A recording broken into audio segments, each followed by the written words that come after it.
यदि विषयों का सेवन करते हुए जाप लगा रही, 1.25 लाख जाप का संकल्प लिया, पूरा कर रही, तो सामान्य पुण्य इकट्ठा होगा, विशेष नहीं। यदि आपने विधान किया और संकल्प पूर्वक किया ब्रह्मचर्य व्रत का संकल्प लेकर के, तो पुण्य आपका 7 गुना 6 गुना होगा।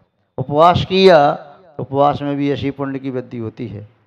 तीर्थ यात्रा की या श्राद्ध का संकल्प लिया, कोई भी कार्य करो ब्रह्मचर्य व्रत का पालन करते हुए वह कार्य किया जाता है तो 100 गुना व 1000 गुना फल देने वाला होता है। और ब्रह्मचर्य व्रत का पालन नहीं किया, महाराज जी हम जाप भी लगाते हैं, पूजा अभिषेक भी करते हैं, श्राद्ध भी करते हैं, व्रत उपवास भी करते हैं, सब कुछ करते हैं, किंतु हमारी दुख संकट दूर नहीं होते, रोग दूर नहीं होता, प्रतिकूलता दूर नहीं होती। ब्रह्मचर्य व्रत का पालन करके क्रिया करो तो आपको जल्दी लाभ होगा। रोग भी आ गया शरीर में तो ब्रह्मचर्य का पालन करो, ज़्यादा से ज़्यादा करने की कोशिश करो। पूजा पाठ भी करते हो तो ब्रह्मचर्य का पालन करो, उपवास के दिन भी ब्रह्मचर्य का पालन करो, पर्व के दिनों में ब्रह्मचर्य का पालन करो, तीर्थ यात्रा के लिए जाओ ब्रह्मचर्य का पालन करो, तो इससे बहुत पुण्य का लाभ होगा और आपके यथेक्ष मनोरथ पूर्णता को प्राप्त होंगे। पहले व्यक्ति जब संसार शरीर भोगों से विरक्त होता है, धर्म की रुचि आती है, तो वेश्यावृत्ति पर स्त्री का सेवन का त्याग करता है, आगे बढ़ता है, फिर ब्रह्मचर्य अनुभूति ले लेता है 5 अनुभूतों में, फिर और आगे बढ़ता है तो ब्रह्मचर्य प्रतिमा ले लेता है, फिर और आगे बढ़ता है तो ब्रह्मचर्य महाव्रत को स्वीकार करता है, और आगे बढ़ता है तो ब्रह्मचर्य धर्म में लीन हो जाता है। ये क्रम से ब्रह्म की ओर बढ़ने वाली सीढ़ियाँ हैं। पहली सीढ़ी वेश्या सेवन का त्याग, दूसरी सीढ़ी परिस्थिति सेवन का त्याग, तीसरी सीढ़ी ब्रह्मचर्य अनुभूत या सुधार संतोषव्रत, अगली सीढ़ी ब्रह्मचर्य महाव्रत, और फिर उसके आगे अगली सीढ़ी ब्रह्मचर्य उत्तम ब्रह्मचर्य धर्म। तो ये क्रम से बढ़ने का है। ज्यों ज्यों मन शुद्ध होता चला जाता है व्यक्ति, त्यों त्यों आगे बढ़ता चला जाता है। ब्रह्मचर्य प्रतिमा में तो ये हो जाता है कि अपनी स्त्री को भी बहन ही समझता है, उसके साथ बहन जैसा व्यवहार करता है। ब्रह्मचर्य अनुभूत में अपनी स्त्री को स्त्री मानता है। ब्रह्मचर्य महाव्रत में न कोई बहन न भाई न माँ, सब एक समान हैं। वह ब्रह्मचर्य महाव्रती सोचता है ये सभी आत्माएं हैं और प्रत्येक आत्मा मोक्ष जाने की अधिकारिणी है, मोक्ष प्राप्त कर सकती है।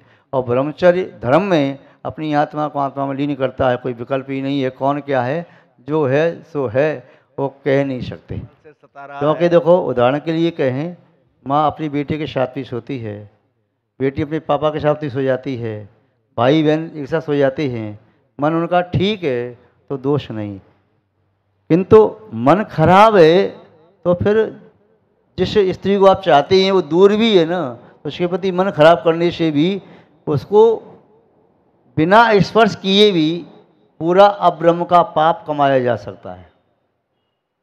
नमस्ते गुरुदेव। दूसरी एक बात मन में बहुत टाइम से शंका है कि मुझे कई बार मैं मृत्यु तक पहुंच गया, बीमारी से समझो या कोई भी तरह से, और फिर वापस आ गया, तो वो कोई पाप कर्म का उदय है कि कोई पुण्य कर्म का उदय है, वो समझ में नहीं आता। दोनों है। पूर्व में आपने किसी जीव को मारा होगा किंतु जान से नहीं मरा, बच गया, तो आपने इसको मारा तो उसके फलस्वरूप आपको भी अपमृत्यु की प्राप्ति हुई, और वह बच गया तो आप भी बच गए। आपने किसी को बचाया होगा, एक कार्य तो आपने पूर्व में किया, किसी को मारा, किसी के प्राण लिए, किंतु वह बाद में बच गया। दूसरी बार आपने किसी के प्राण बचाए, तो जब आपने जिसके प्राण लेने की कोशिश की तो आपके प्राण मृत्यु के निकट पहुंच गए, और आपने किसी के प्राण बचाए तो आपके प्राण भी बच गए।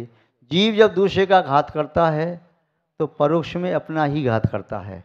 इस भव में किसी का घात किया तो अगले भव में हमारा घात होगा।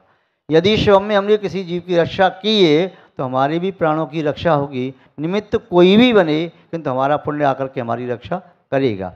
आपने देखा मृगसेन धीवर का उदाहरण, उसने मछली की रक्षा 4-5 बार की तो उस धनकीर्ति के प्राणों की रक्षा भी 4-5 बार हुई थी। तो ऐसे ही अपने ही कर्म का फल प्रत्येक जीव भोगता है। यदि हम किसी के प्रति अच्छा करते हैं तो हमें अच्छा फल मिलता है, और बुरा करते हैं तो बुरा फल मिलता है। यदि माना कि हमने क्या बात कही, सप्तम पतमा बल दोनों भाई बहन की तरह से हैं और मन में विकार नहीं है तो सेवा की जा सकती है, और यदि मन में विकार है तो दूर रह करके भी पाप कमाया जा सकता है। किंतु एक बात ही अवश्य है कि लोक व्यवहार को देख करके करें। कई बार तो यहाँ तक देखा गया है कि पुत्र वधू अपने ससुर की सेवा करती है, पुत्र वधू अपने ससुर की सेवा कर रही है, किंतु न तो उसके मन में कोई विकार न उसके मन में कोई विकार, फिर भी यदि ये सेवा की जा रही है तो लोक व्यवहार अवश्य देखना चाहिए।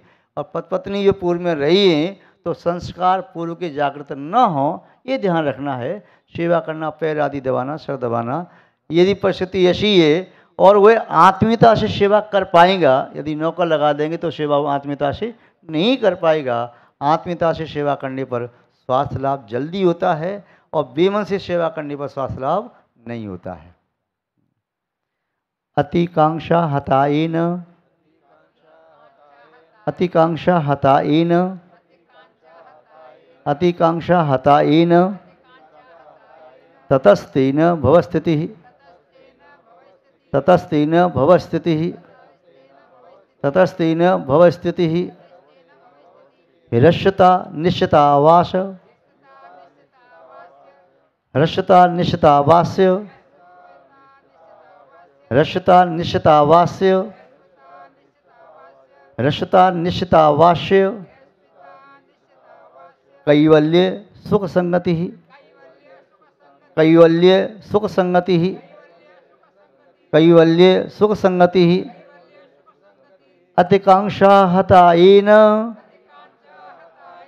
ततस्तेन भवस्थितिः। ह्रस्यता निश्चितावास्य, कैवल्य सुख संगति।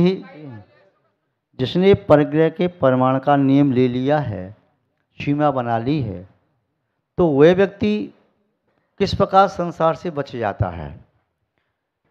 यहाँ पहले शब्दों का अर्थ देख लें, फिर इसका भाव विशेष अर्थ है बताने की कोशिश करेंगे। अति कांक्षा, कांक्षा माने इच्छा, अभिलाषा या तीव्र भावना प्राप्ति की, जिसकी अति है, तो उसने अति तीव्रता को हता, नष्ट कर दिया। इन मानी जिसके द्वारा, जिसके द्वारा तीव्र इच्छा, वांछा, अभिलाषा, कांक्षा को नष्ट कर दिया है और संतोषवत धारण कर लिया, जो मिले सो ठीक है। जिस व्यक्ति के पास 100 फैक्ट्री हैं, उसकी 100 में आसक्ति है, 10 हैं तो 10 में आसक्ति, 1 है तो 1 में आसक्ति है। पर जितनी ज़्यादा होगी आसक्ति, संसार उतना बढ़ेगा, जितनी कम होगी उतना घटेगा। इसलिए भोग और उपभोग का भी परिमाण किया जाता है, परिग्रह का भी परिमाण किया जाता है। तो यहाँ पर आचार्य महोदय कह रही कि अतिकांक्षा हताईन ततस्तेन भवस्थिति। जिसकी जितनी बड़ी आकांक्षा उसका उतना संसार, जिसकी जितनी कम आकांक्षा उसका उतना संसार कम रह जाता है। ह्रस्यता निश्चिता वाश्य, अस्य उसकी व ह्रस्वता निश्चिता, ह्रस्वता हमारी घटता हुआ, ह्रासमान, निश्चित ही उसका संसार घटता हुआ है। जो अपनी आशाओं को, इच्छाओं को, अभिलाषाओं को कम करता चला जा रहा है, वह इच्छाओं को कम नहीं कर रहा, अपने संसार को कम कर रहा है। और जिसकी इच्छाएं, आसक्ति, गृद्धता, लीनता पर पदार्थों में जितनी ज़्यादा है, उसका संसार उतना ज़्यादा होता है। कैवल्य सुख संगति, और निश्चित रूप से जो परिग्रह का प्रमाण करता है, परिग्रह में, पर वस्तुओं में आसक्ति घटा देता है, वे जीव नियम से कैवल्य ज्ञान को प्राप्त करता है कुछ ही भवों में। और कैवल्य ज्ञान को प्राप्त करने वाला जीव नियम से आत्मा के अनंत गुणों को प्राप्त करने वाला शुद्ध परमेष्टि होता है, चेतन की समग्र विभूति को प्राप्त करता है। तो यहाँ पर कहा अतिकांक्षा हताईन, जिसके द्वारा अति आकांक्षा को, इच्छा को, वांछा को, लालसा को, अति जो अत्यंत पहले थी, अब शनि शनि कम करता जा रहा है। जो कम करता जा रहा है उम्र के बढ़ते बढ़ते, तो वह सुगति में जाएगा नियम से। और जो उम्र के बढ़ते बढ़ते अपनी आशा, अभिलाषा, इच्छाओं को बढ़ाता जा रहा है, वह दुर्गति का पात्र बनेगा। तो ज्यों ज्यों उम्र बढ़े त्यों त्यों इच्छा, कामना, वासना को कम करते चले जाओ। अतिकांक्षा, जिसके द्वारा अपनी अति आकांक्षा हनन की गई है, नष्ट की गई है, उसने अपनी भव स्थिति को, संसार की स्थिति को भी नष्ट किया है, कम किया है। ऐसा व्यक्ति अपनी इच्छा, अभिलाषा, आकांक्षाओं को कम करता हुआ निश्चित ही कैवल्य ज्ञान को प्राप्त करता है और मोक्ष की अवस्था को प्राप्त करता है। और चेतना के समग्र शुद्ध स्वाभाविक शाश्वत गुणों को प्राप्त करता है। आसक्ति नहीं, 6 खंड का राज्य होने पर भी व्यक्ति विरक्त रह सकता है। भरत चक्रवर्ती 6 खंड के मालिक थे, फिर भी घर में रह कर के ऐसे वैरागी रहे कि तृतीय काल से लेकर के आज तक घर में वैराग के साथ रहने वाले उदाहरणों में सबसे पहला कोई उदाहरण आता है तो भरत चक्रवर्ती का आता है, 6 खंड के राजा होने के बावजूद भी। और आसक्त भी हुआ जा सकता है। सुभौम चक्रवर्ती, ब्रह्मदत्त चक्रवर्ती आसक्ति से जिए, राज का त्याग नहीं कर पाए तो मृत्यु को प्राप्त करके नरक में चले गए। आज जो गृहस्थ जीवन में रहते हुए भी कई हमने ऐसे गृहस्थ भी देखे हैं, घर में रहते ही 3 बार सामायिक करते ही निर्दोष, शुद्ध आहार पानी करते ही 1 बार, शाम को कदाचित पानी आदि लिया तो लिया। वस्त्र 1 या 2 वस्त्र, बल जोड़ी वस्त्र का प्रमाण है। भगवान की पूजा अर्चना भक्ति आदि करते हैं, स्वाध्याय करते हैं, जाप लगाते हैं, तत्व चिंतन करते हैं और जन संपर्क कम से कम पूरे 24 घंटे में 1 घंटे भर भी नहीं बोलते होंगे, 100-200 शब्द बस। भोजन आ गया, बहू ने कहा पिताजी भोजन कर लो, ठीक है, बहू ने शुद्धि बोल दी, भोजन कर लिया, थाली खिसका दी, अपने स्थान पर आ गए कमरे में, अपने कमरे में मस्त हैं, पढ़ लिख रही हैं। कोई बालक स्वाध्याय सुनने के लिए आ गई कि दादा ये बता देना या भैया जी ये बता देना, तो उनको उतना बताया, 2-4 मिनट कुछ पढ़ाया, संस्कार अच्छे दिए। अन्य कोई गृहस्थ की जीवन की चर्चा नहीं। घर में रहते हुए भी बेटा ने पूछा पापा क्या करूं, ऐसा है, बेटा देख ले। बहू ने पूछा पिताजी अब कैसे करना है, बेटा देख लो, अब समझदार हो आप देख लो। उनका एक ही शब्द है, बेटा देख लो, ये ठीक रहेगा। हाँ बेटा यदि आपको अच्छा लगता है तो ऐसा कर लो, यदि आपको ऐसा लगता है ठीक है देख लो। पिताजी बेटा हमने खूब सलाह दी पहले जीवन में, अब तो आप समझदार हैं, आपको जैसा अच्छा लगता है वैसा देख लो, हमारा उसी में आशीर्वाद है। ऐसे करेंगे तो माता पिता का सम्मान भी घर में रहेगा यावजीवन। और यदि टोका टाकी करते रहे तो पिता की बात को पुत्र मानने से इनकार करेगा, तुम तो बस टोकते रहते हो, समझाते रहते हो, हम कोई अबोध बालक है, हमको जानते नहीं क्या, जब देखो तो समझाते थे, टोकते रहते हो, तो उसका व्यवहार बिगड़ जाता है। तो घर में व्रती बन के रहो, अव्रती बन करके रहो, किंतु जितना अपने आप में रहोगे उतना सुख और शांति का अनुभव होगा। जितना पर के प्रति सोचते रहोगे, इसका ऐसा हो जाए ऐसा हो जाए, महाराज जी मुझे मेरी चिंता नहीं, बस बेटे का व्यापार अच्छा चले, ऐसा आशीर्वाद दे दो। महाराज जी मुझे मेरे स्वास्थ्य की चिंता नहीं, पत्नी के स्वास्थ्य की चिंता, वो ठीक हो जाए, मुझे मेरी चिंता नहीं, बस बेटी का तो अब ठीक है, अब हो गया, पोती का विवाह अच्छा हो जाए। तो ये पर की चिंता ही वास्तव में धमा उत्तम स्वात्म चिंता स्यात् दीय चिंता च मध्यमा अधमा काम चिंता स्यात् पर चिंता धमा। तो आत्मा की चिंता करना उत्तम है, मेरी आत्मा कल्याण कैसे हो, ठीक है। दीय की चिंता करना मध्यम है, मेरा शरीर इतना बना रहे कि मेरा धर्म ध्यान छूटे नहीं। त्याग तपस्या उतनी करो, उतने त्याग करो जिससे धर्म ध्यान में बाधा नहीं आए। और अधमा काम चिंता स्यात्, यदि काम भोगों की चिंता है तो अधम है, निकृष्ट है, और पर चिंता की जाती है तो धमा अधम से भी अधम अवस्था है। इसलिए साधन में दूसरों के धर्म का तो विचार करता है, इसके जीवन धर्म की वृद्धि हो, किंतु दूसरे के पुण्य पाप को कुछ कर नहीं सकता। दूसरा दुखी है, अब क्या करें महाराज जी, हम तो आपके भक्त हैं, ऐसा दुख हम पर क्यों आ गया, ऐसा कष्ट क्यों आ गया, आपके भक्त होते हुए भी कष्ट आ गया। भैया आपने पहले पूर्व में कर्म किए तो वो तो आपको भोगने पड़ेंगे। अब भक्ति आज कर रही हो तो इसका पुण्य आगे मिलेगा। राजा सैनिक ने महावीर स्वामी की भक्ति की तो नरक आयु को घटा तो लिया, पर नष्ट थोड़ी, भोगना तो पड़ेगा नरक का दुख। अब वो मैंने तो महावीर स्वामी का भक्त रहा तो क्या हो गया, भक्त रहा उसे पुण्य भी तो कमाया, तीर्थों को दिया बंद कर लिया। तो कोई व्यक्ति ये कहे मैं तो भगवान की पूजा पाठ करता हूँ फिर भी मैं दुखी हूँ, मैं दुखी आज की पूजा पाठ से नहीं हो, दुखी पूर्व के पापों से है। आज की पूजा पाठ आपका सही चल रहा है तो पुण्य का ही आशव होगा, तो पुण्य का आशव होते हुए भी अतीत के पाप का उदय आ सकता है। इसलिए घबराना नहीं, पुण्य क्रिया को कभी छोड़ना नहीं। नमस्ते गुरुदेव, मेरा प्रश्न है कि मैं स्वयं तो जो परिग्रह का परिमाण किया है उसमें इजाफा नहीं कर रहा हूँ, लेकिन कई बार ऐसी परिस्थिति आ जाती है, कोई मित्र आ गया, कोई संबंधी आ गया, वो गिफ्ट लेके आ गया, और कई बार ऐसे बेटे बहू से कोई मेरे लिए कोई एक वस्त्र मंगाया, वो 2-3 लेके आ गए, तो उस बार हम क्या करना चाहिए? क्या करना चाहिए? बहुत ठीक है। नमस्ते। ग्रस्त हैं, व्यवहार की बात पूछ रहे हैं और आप लोग को सही पूछ रहे हैं।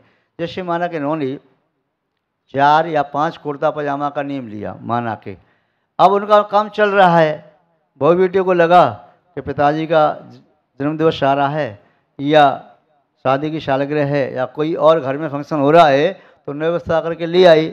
इनका मन कह रहा है कि मेरा पुराने से काम चल रहा है, अब ये उनको छोड़ना नहीं चाहते, नया ग्रहण करना नहीं चाहते। ग्रहण नहीं करेंगे तो उनको खराब लगेगा, और ग्रहण करती तो फिर क्या करें, वो छोड़ नहीं पा रही हैं। तो ऐसा करना चाहिए, पुराने में से छोड़ देना चाहिए। मित्र कोई आके गिफ्ट भेंट कर जाता है तो जो नहीं लेना है, त्याग है, उसको हाथ जोड़ दो, भैया मैं ये चीज़ नहीं लेता, जो मेरे मतलब की चीज़ है वो दे दो, मैं आपसे ले लूँगा, मांग के ले लूँगा, तो ये ऐसा लगता है मैं आपसे नहीं ले रहा।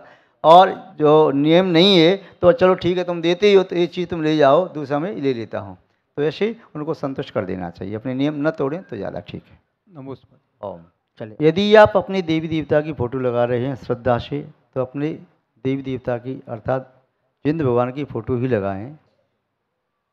और यदि गुरु की लगाना है तो गुरु की फ़ोटो लगाएं, श्रद्धापूर्वक लगा रहे हैं तो।